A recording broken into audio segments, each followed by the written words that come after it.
Apostles and heathens, go on a 40-day hike in the desert with your 12 besties. Go twinning in your robes and sandals. And sit all on one side of the table for the convenience of the portraitist. Because it's time to talk Tull to me. What is twinning?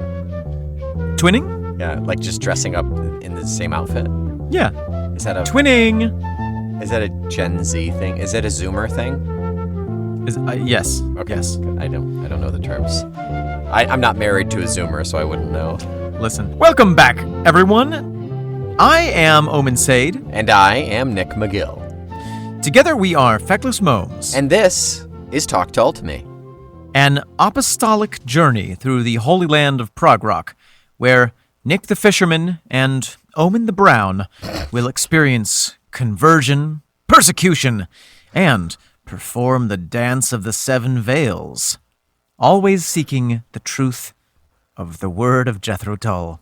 Every sermon an album, every proverb a song, we will interpret, argue, form schisms, and ultimately develop into two distinct lines of Tullology. Nick, I want to be the Byzantine Tull Pope this time. You know what? You deserve it, Omen. You can be. Thank you. I appreciate that. Eventually, we will be betrayed by a kiss from Mick Abrahams, wept over by Dee Palmer, and we will ascend from our heavy rock cave to the bright realm of rock stardom. Wow. I'm done. That was a journey. Thank you. There was a lot going on there, and frankly, I enjoyed it.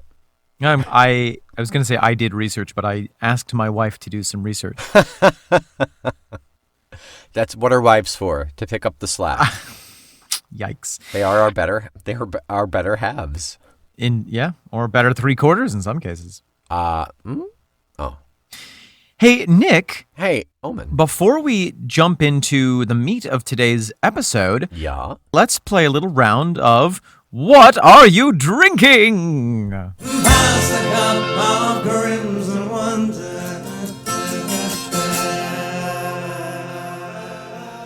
Love it. It's been a while. Yes. Yeah. I'll go first. Okay. If you don't mind. I don't. I'm drinking a Southern Tier Brewing Company. Yeah. Limited release of 2 Xmas. Oh. Double ale, spiced double ale. It's brewed with orange peels, ginger root, cardamom, cinnamon, fig paste, and cloves. I'm gonna say something controversial. That sounds festive AF. Not controversial. It is well known and well accepted. Okay, I'm glad we're among friends here. That sounds great, Nick. Is it delicious? It is tasty. It's tasty. It is, as you know, I like a spicy and a fruity beer. It fits all of those things. I do know that. That's why you're friends with me. I love all things spicy and fruity. Indeed. Can I tell you what I'm drinking? Owen, what are you drinking? Oh, Nick, I'm drinking one of my very favorite things. It's nectar of the gods to me. It is a rum from the island of Haiti. It is called Rum Barbancourt, and it is aged in French oak barrels. It is aged in a Frenchman. It's aged in a wooden Frenchman. This one is aged for 8 years. Mm-hmm. It's won a lot of awards. The thing that makes this distinct is that whereas most rum is made from molasses and therefore goes through a sulfuring process, this is made straight from cane juice, and so it's nice and clean. Oh, and because of the French oak, it has some lovely overtones of wood and vanilla. So the sulfuring process, explain that to me. Is that just because of what molasses is made of, essentially? Back in the days of what they called the Golden Triangle, which was the trade from Europe to the Americas, which was terribly tainted with the stain of slavery. Mm-hmm. They had these big sugar plantations in the New World, but you can't just transport sugar cane because it rots. Right. They would preserve the sugars by making molasses, which is where you take the juice and you boil it down into a syrup, and for some reason they had to add sulfur, I think, as a preservative. Oh, okay. Okay, it wasn't enough just to remove the moisture. You needed more of a preservative. Is that basically what a sulfate is? Is that what you see in ingredients is sulfate to preserve freshness? I'm going to say yes, although right. in actuality, I genuinely have no idea. All right, that is as much expertise as we are allowed on this podcast. Yeah, so. I'm exhausted now. Oh, how do you drink it? How do you drink your rum? Just straight? I drink it straight, yeah. Sometimes I add it to a little bit of sparkling water if I'm feeling festive. I drink it intravenous, thank you. Occasionally with a little tiny ice cube, but really it's a sipping rum. It's best straight. Room temp, neat, right? Neat. Yeah, okay. Yeah. Well, there it is. Cheers to you, Omen. Cheers. Cheers to you. Clink, clink, clink. Clink, clink. And we have nothing else. That's why we spent a little time on our imbibation. Indeed. Our beverage. And with that out of the way, Nick, what do we have the pleasure of talking Tull about today? We have the joy of speaking about a little bird told me that this is one of your favorite tracks off of this album. Ooh. Even I would say a little white duck even told me. We are talking about one white duck / 0 to the power of 10 equals nothing at all. Oh, Nick, I am so very excited. This is indeed one of my very favorite tracks off of this album and, frankly, off of any album. Really? It's that high up for you? I really enjoyed this. Wow, okay. Although at the end of this episode, maybe I will have changed that opinion. I have my doubts. There have been very few instances where our minds have been changed at the end of a song. Generally, it's the idea has been cemented even more staunchly. Sometimes we've developed positive feelings for a song through discussing it. Right. It's never gone the other way, though, I don't think, as of yet. Not yet. I have a feeling all of A is going to be like, yeah, okay. Well, I think there will be I don't want to say a renewed appreciation, but an actual appreciation. Just a nude appreciation. A nude appreciation. Well, so with that being said, Nick, shall we have a listen to One White Duck / 0 to the power of 10 equals nothing at all? Let's do that. Let's do it right now.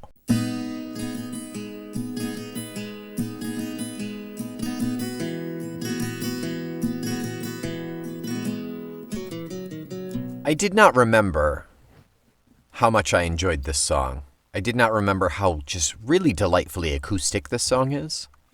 It's so very acoustic. I mean, it's essentially nothing but. I mean, we got some strings in there, but they're not electric strings, so. No, and we do have a bass. You said the bass about Requiem too, and I never noticed the bass in that one or this one. Maybe I gotta up the. I think your headphones are designed a lot more with bass in mind, I believe, than mine is. They're all about that bass. That's what I hear. Yeah. Maybe it's just that I've got a bass face. I've got a face for bass. I can trace the bass. The ace of bass. I'm the ace of bass. I saw the sign, and it opened up my eyes. Do you remember that song? Yeah, I do very much. I saw the sign, and it opened up my eyes. I saw the sign, life is demanding without understanding. I saw the sign, and it opened up my eyes. I saw the sign, no one's gonna drag you up to get into the light where you belong. But where do you belong?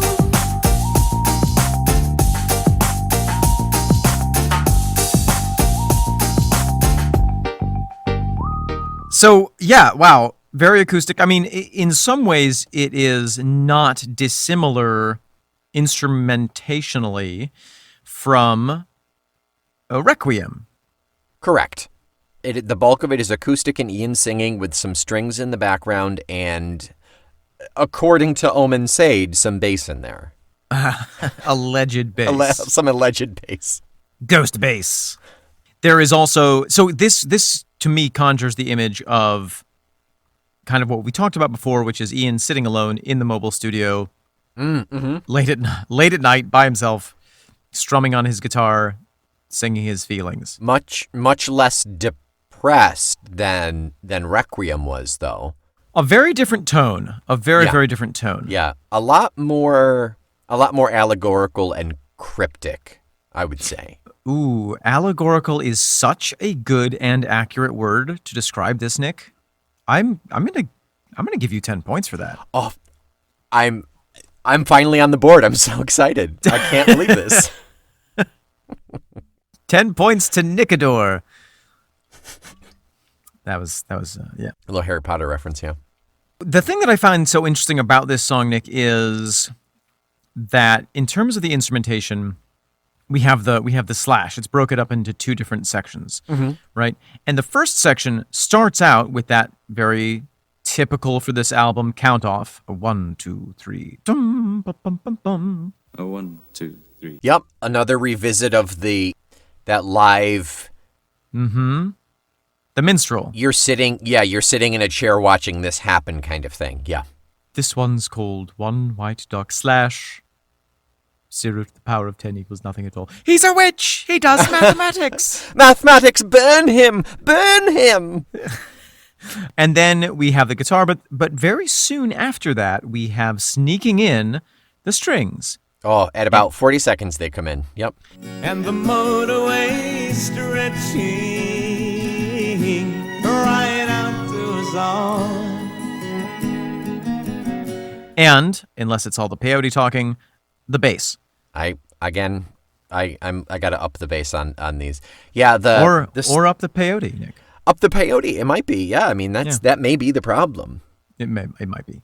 Yeah, the violins come in sweeping at first, and then the cello just underneath, just maybe like 2 to 5 seconds after that comes in on a different kind of melody to the violins. So they're both harmonizing and flowing with the acoustic, but they're not together. They're not doing the same thing. It's nice. Yeah, it's a great example of what Dee is so good at, which is counterpoint.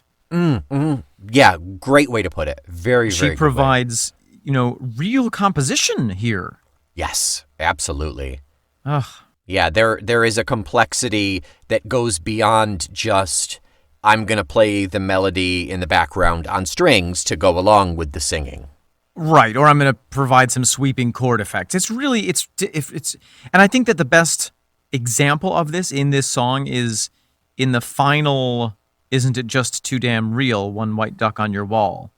We have this incredible pizzicato moment where the string players are plucking their strings. They do it in the first one too. They do it in both instances of that proto chorus. Yep. Isn't it just too damn real? One white duck on your wall.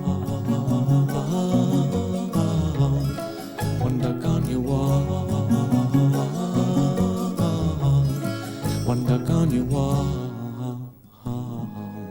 Yeah, it's so lovely, that pizzicato. I have that in there. I was going to ask you, is pizzicato the term here? Is that what it is? It is. Pizzicato. That refers to the technique of plucking the strings of a bowed instrument. Yeah. Yeah, so nice, so fun. A great change up to the flow of those strings. Absolutely. And also they do, there's this section of of 3 lines in a row where they play with the sound, where it's I'll catch a ride on your violin, and then the violins come in. Yep, strung upon your bow. The cello comes in, and I'll float on your melody, sing your chorus soft and low. And when he does the sing your chorus, it's a double up of Ian.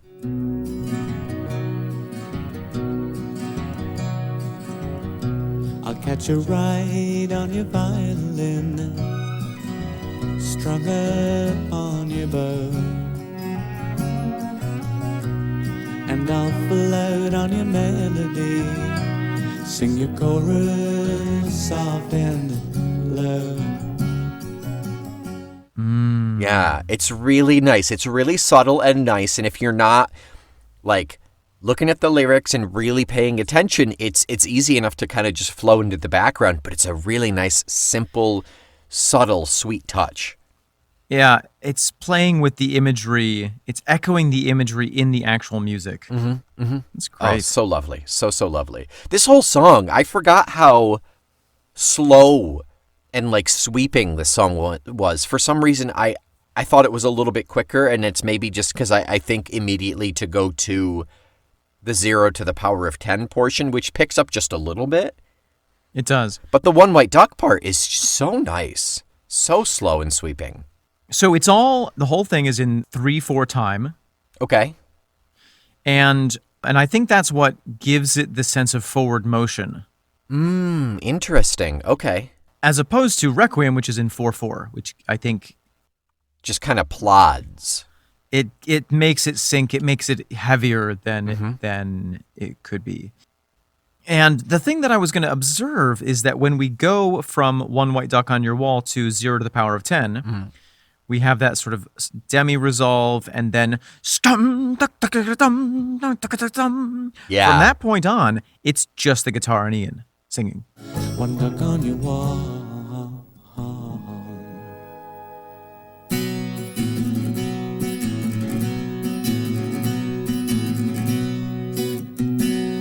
Yes. Yep. The strings go away for that. Yeah. He gives everyone else the night off. Mm-hmm. Go watch the Grand Prix if that's what you love. D, why don't you go? I'll pay you for only half of this song. When just do One White Duck. Yeah. I'll pay you for the whole thing, but half of that is to take to the gambling casinos in Monte Cristo. Monte Carlo. Monte Carlo. So My favorite sandwich, my favorite novel, my I'm favorite thinking- gambling den. my mind is full of Alexander Dumas these days, Nick, you know. Yeah, I know. So then we just have him rocking out in his garage Yeah. after his bad football game for the rest of the song, and it's amazing. Yeah, that transition is about 220, I think, if I caught it correctly, yeah. And a lot of the musicality from this song comes from the wordplay and the rhythms of the words. It's especially rhythmic the way that he's singing this, I feel. So just to note, that transition is 220. Mm-hmm. The entirety of the song is 438, so it's bang on in the middle. Yeah. These songs are both equally of equal length. very close, Yeah. Before we get into the meanings of it, I think it's worth noting just some of the musicality of some of the phrases. The long, restless rustle of high heel boots calls. Well, the long restless rustle of high heel boots calls. Yeah, a simple pairing of alliteration is really nice. I find that to have multiple instances of alliteration, if you're doing all, like 4 instances of an R or an H or something, a single sound in a row, it gets pretentious and overbearing on the listener, but to do like a couplet of one and a couplet of another, that's nice. That's almost wordplay. It's almost a little tripping on the tongue, but it's nice. It keeps the ear listening, and it really kind of pleases. Absolutely, yeah. It keeps your ear on its toes. It keeps your toe ears working. Ear toes, yes. Ear toes. There's no double lock defense. There's no chain on my door. Yeah. There's no double lock defense. There's no chain on my door. You know, interesting that he combines these monosyllabic lines or line sections, there's no chain on my door, with and I'm available for consultation. And I'm available for consultation. Yeah, for some heavy syllables and deeper, longer words. Yeah. And he follows it all up with something that we hear at the very beginning of the album, which is that I guess almost a tremolo chord on the guitar. That Yes, that final, yeah, it's got a feel, to me, it's got a very live feel of like, I'm gonna do a little flourish on the end, basically. Exactly. Yeah. Yeah. What do you reckon that he did all this in one take? Oh. Even if it was an instance of messing up and having to go back and start again. But yeah. I don't mean the full first take. record is one round. I wouldn't be surprised in the slightest. I think the likelihood is very high. Yeah.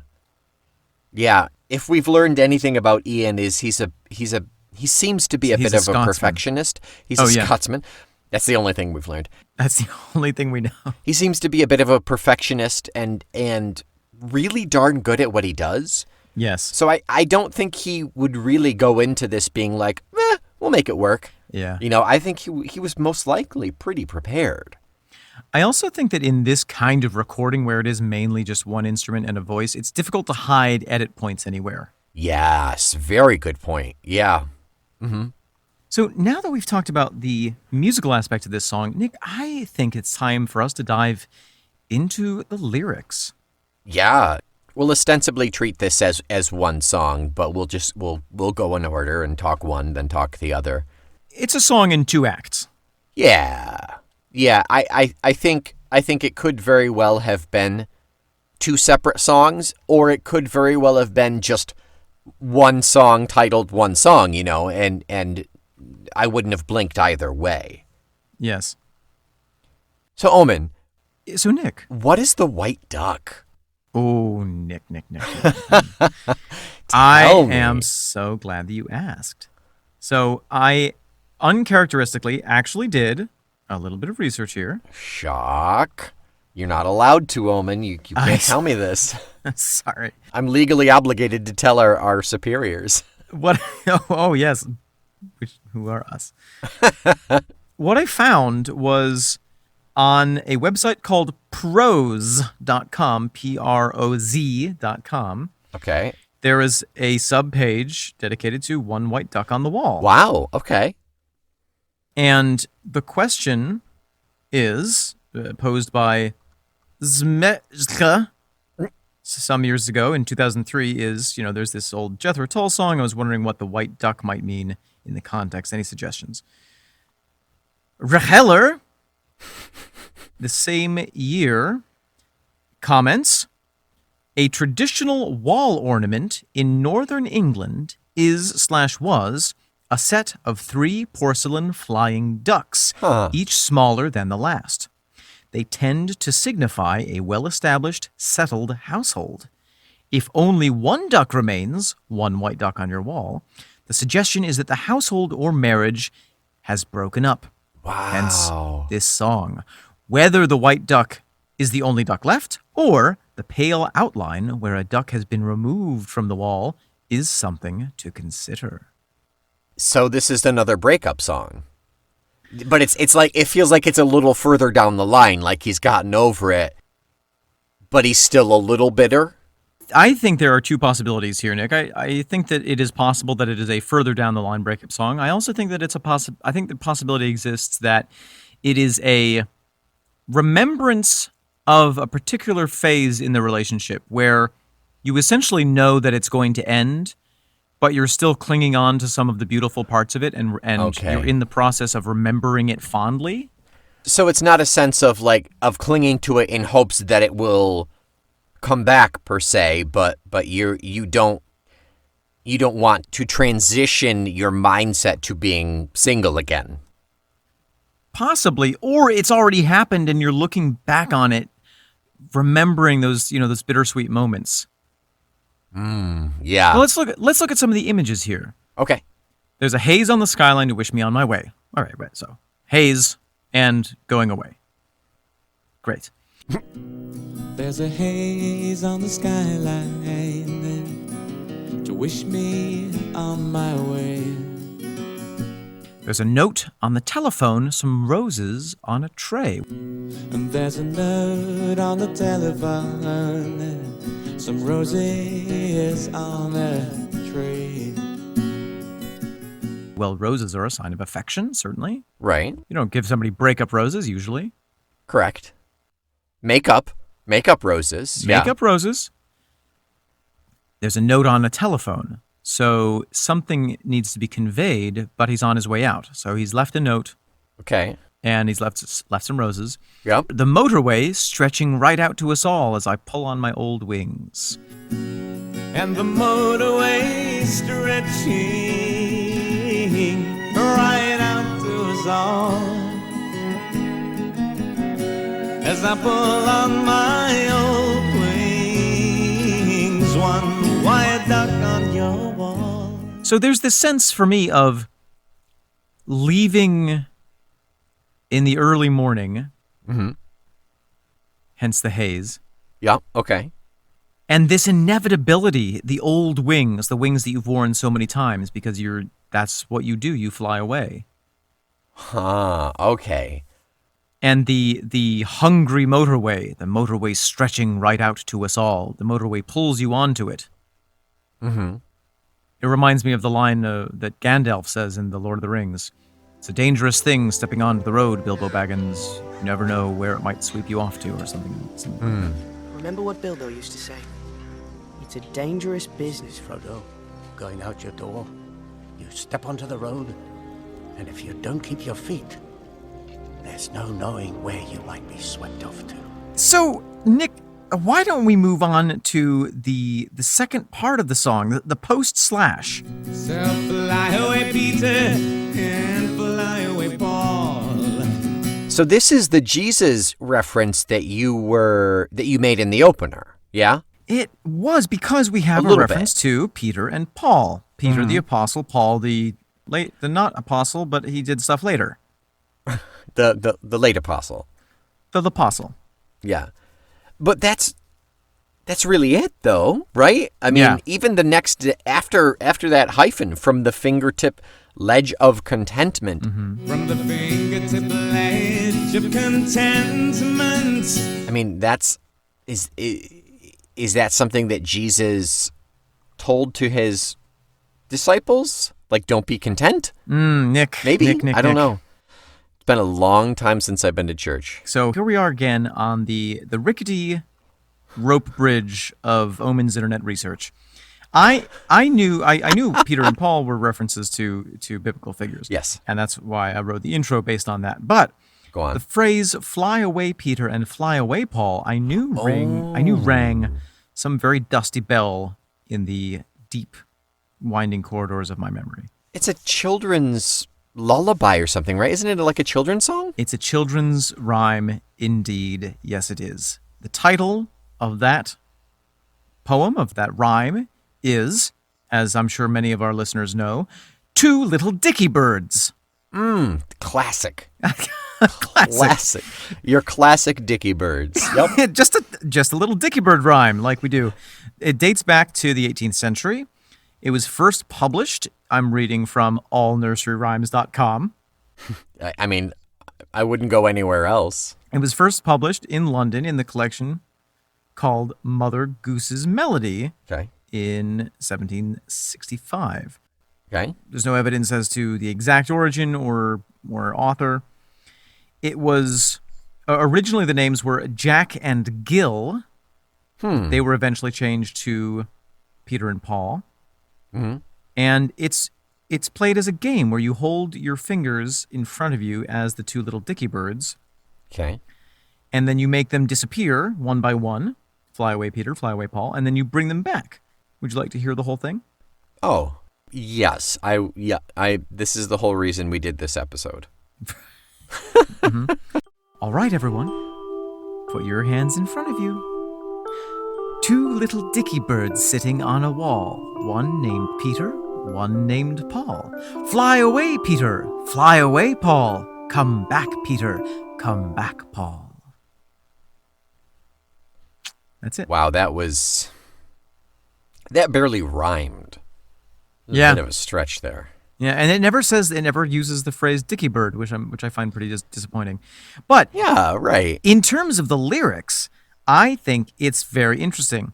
So fly away, Peter, and fly away, Paul. Nick, does this refer to the other two white ducks? Did Peter and Paul, the ducks, the little Dicky Birds, fly away, leaving one white duck?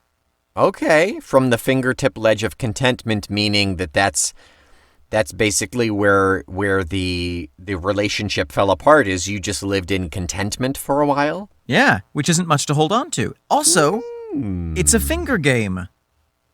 Yeah. Fingertips, Okay. so there's sort of layers of meaning here. Okay, I'm liking it. I'm digging it here. And then we have the long, restless rustle of high-heeled boots call. I think that's pretty clear. The saloon girls, yes? Yeah. A sound of allure. Yeah. Yeah, it could actually be Noel Fielding's boots. I mean, I'm allured to him as well. He's so extremely alluring. I would love to spend so much time with that man. Oh, and here's the other biblical bit the other thing that reminded me of the biblical story. The story of the Jesus. That you know, the Jesus. And I'm probably bound to deceive you after all. And I'm probably bound to deceive you after all. Referring, of course, to No, not Pontius Pilate. Who was the one? Who did it? Judas. There we go. Got there. Together we made it. Okay, interesting. Not terribly clear or concise or clean cut. No, not at all. But I am in no way upset about it because I am accustomed to it at this point. So then here I think we get to what is possibly the clearest, in my mind, description of why this relationship, let's call it a fictional relationship for the sake of the song, fell apart. Mm-hmm. Yeah, definitely.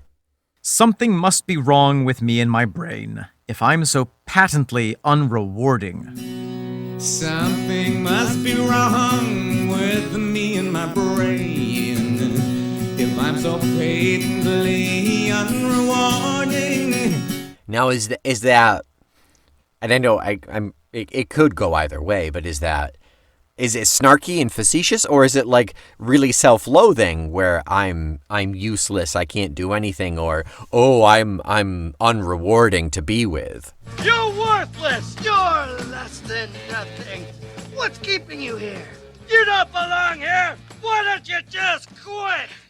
'Cause I got no place else to go! Could go either way. I'm gonna go with honest self-analysis.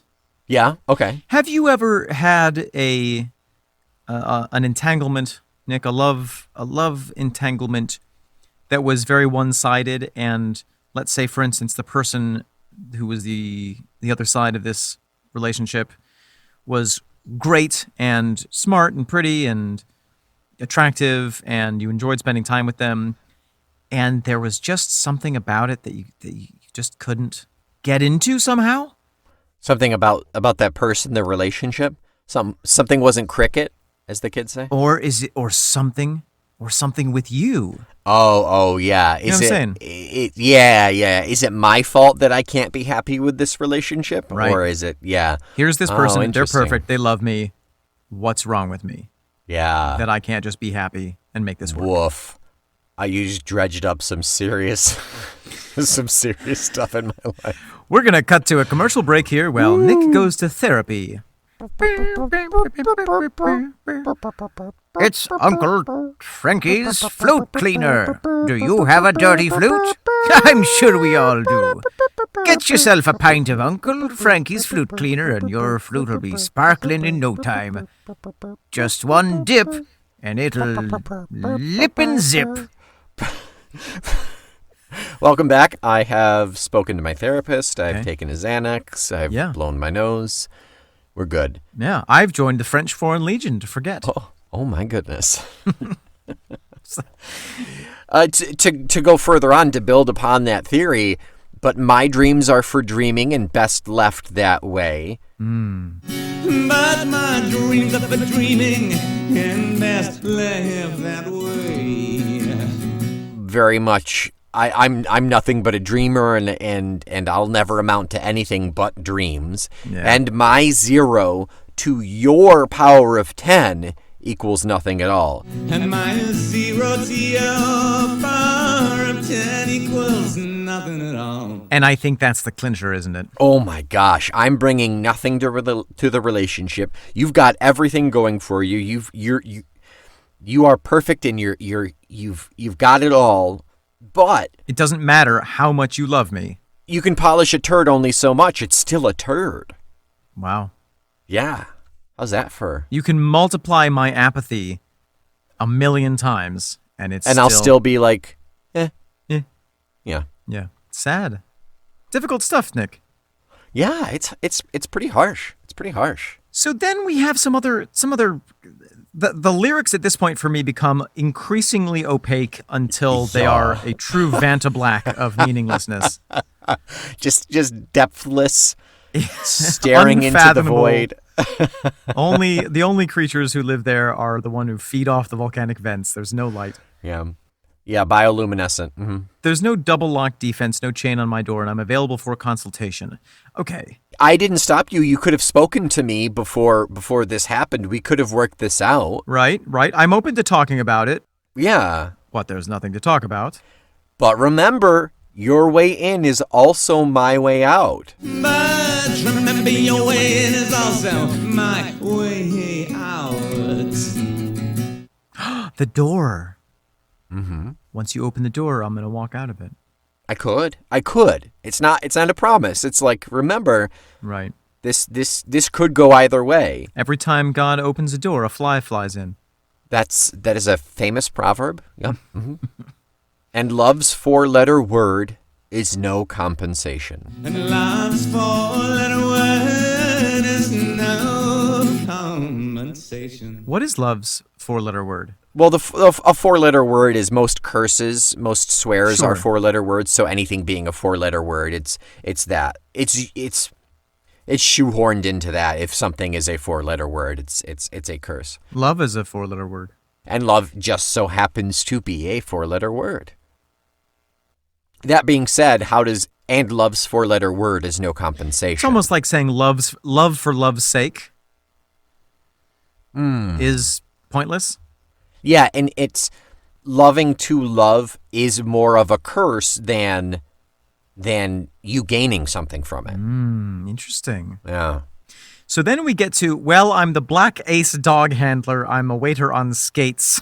Which, Well, I'm the Black Ace dog handler. I'm a waiter on skates. Yeah, I mean, I don't think he could be any more clear. I get it, Ian, and I feel it. I feel it, and it's moving me. I too am a waiter on skates. One of my favorite lines, so don't jump to your foreskin conclusion. Obviously, I play on your foregone conclusion, but Yep. just a bit of silly penis humor. So don't you jump to your foreskin conclusion. Yep. Classic. The thing that Ian is known for. Because I'm up to my deaf ears in cold breakfast trays. Oh, send them up to my deaf ears in cold breakfast trays. A reference back to being a waiter. To be cleared out before I can dine on your sweet Sunday lunch confusion. To be clear before I can dine on your sweet Sunday lunch confusion. The song ends in There. confusion. In so many ways does it end in confusion. Rather than diving into that peculiar morass of a verse, I want to kind of zoom out for a second. Sure. Yeah, I think that would probably make for better content at this point. So I wrote down something about there's a moment, in the first half of this song. I'll catch a ride on your violin, strung up on your bow. I'll float on your melody, sing your chorus soft and low. Sing your chorus soft and low. Mm-hmm. It's almost as if he is speaking about his lover as if they are a song, Okay. which makes me wonder if we're moving into the territory of, all right, I know this relationship is going to end, or it's already over and I'm processing it, and I am going to use the pain and bittersweet hurt of this relationship as my muse, that you are no longer a human being, you are now an abstracted memory, and thus can inspire me.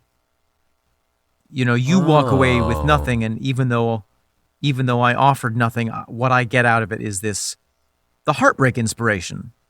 Okay. Okay, Like- so like it Adele. wasn't a complete loss, essentially? As crappy as it was and as painful as it wasn't a complete loss. Not for the writer, not for the singer, Well, right, yeah. because he Huh. takes with him the song of this person. Okay. So this is this generation's Someone Like You? Yeah, Do you want a second to Google those lyrics so you can sing it? I don't need them. You considered it, didn't you? Never mind, I'll find someone like you. I wish nothing but the best for you. You already started high, so are you going to hit this one?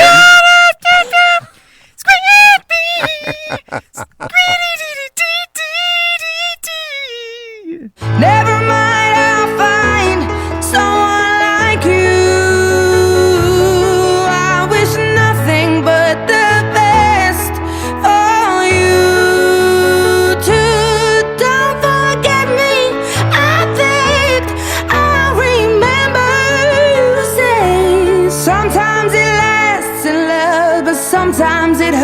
hurts instead.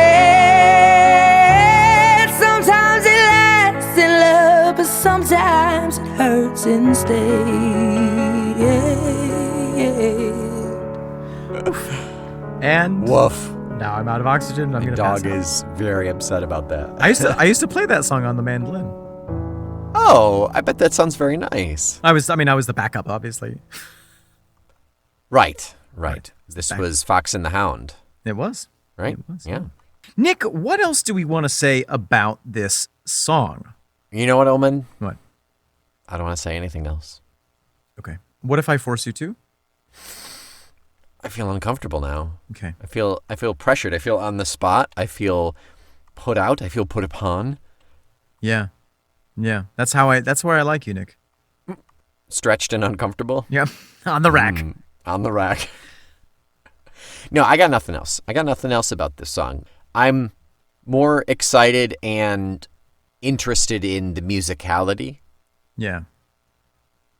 but the lyrics are nice. The poetry of the lyrics are nice. You know, we were talking at the beginning of this podcast, we were joking that, maybe our opinions were going to change about this song. And actually, I find that mine has, in a way. Oh, okay.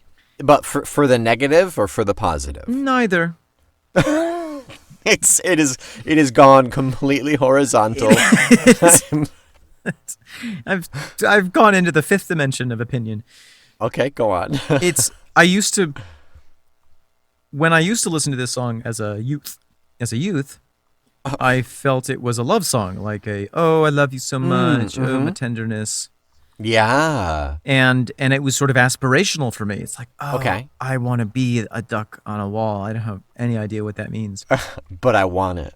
I want it because it sounds so gorgeous. The way that he sings it, it's so full of longing Yeah. and warmth and affection. Mm-hmm. And now I realize this is really about the loss of a relationship and potentially the weird, artistic, greedy mathematics that one does to justify such things to oneself. Yeah. It's not a change of opinion. It's a change of perception. It's a deepening of my relationship with this song. Yeah. Yeah. And the idea of the excuses and the explaining away of the ending of a relationship. We've all been through it. We've all done it. And it's a really interesting way to explain it and to see it portrayed. And Yeah. I definitely have a greater appreciation for this song and certainly the content, without a doubt. I think there's an element that I can see reflected in my own past of maybe it's a male tendency, Nick, I don't know, to justify, to kind of write yourself as a melancholy hero of an end of a relationship rather than owning up to like, wow, actually, maybe I was a bit of a jerk. Yeah, right. It's like, well, I will be a white duck and I will fly away on my wings from maybe just not being a very good partner. Right, yeah. Yeah, that's... It's relatable and it's tough. Yeah, we all need some reflection here at this point.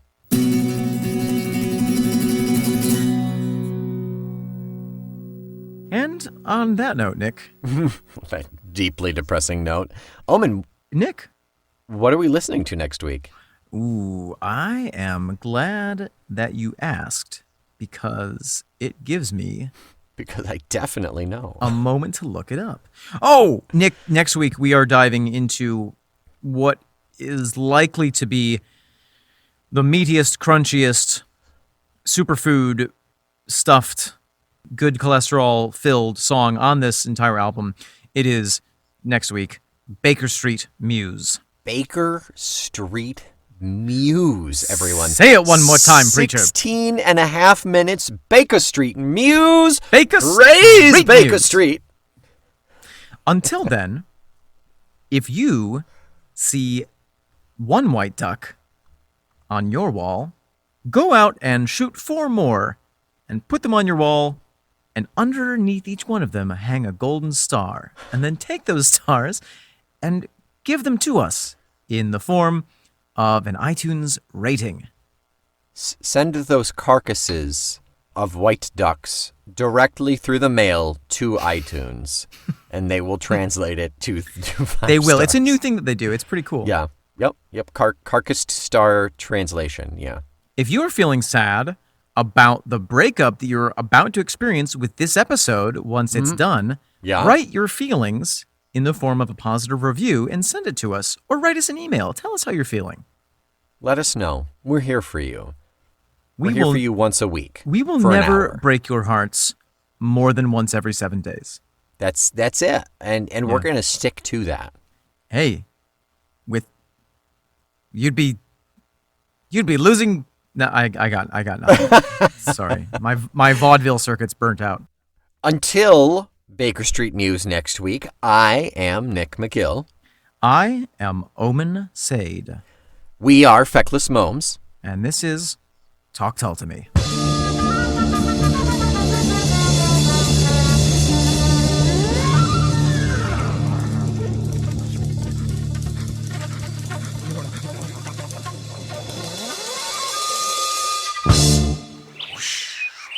Now, little Johnny, you have to remember that the ducks hide in the grass. Yes, Pa. And we have to be quiet, otherwise we'll scare the ducks. That's right, Pa. But if we are patient and quiet and don't move, we could shoot ourselves some ducks today, and we can hang some ducks on our wall. Oh, gee, Pa, that's what I want. I think I see some rustling in those reeds over there. Is it gonna come out of the reeds, Pa? Quick, shoot!